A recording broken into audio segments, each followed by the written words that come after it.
And we're back to learning HTML, and this time I'm going to show you the tr tag. It defines a table row, so it's used inside of a table tag. And we've already used it for our last table example right here. So we have two rows, and the first one consists of the month and the date. So the TD elements are nested inside. Let us simply create a third table row, so we need an opening tag and a closing tag. And in between we'll nest our table data. So we need a TD tag, opening, closing.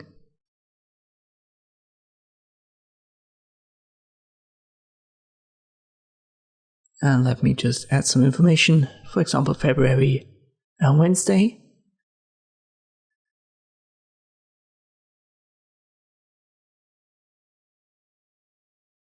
And now we've got three table rows, so this is what it does. So far I've only used TD elements, so table data inside, but we can also use TH, which is the table data for table heads. So let me make month and day a TH element, and you can see it changes the formatting of this content. It has gotten rid of the border as well, as I haven't added it to our style. Let me do that. So by default it makes it simply bold, and it tells the browser that this is a table head, so the main row of our table.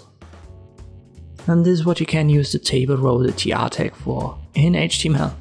I hope this video was helpful, thank you for watching, and I'll see you next time.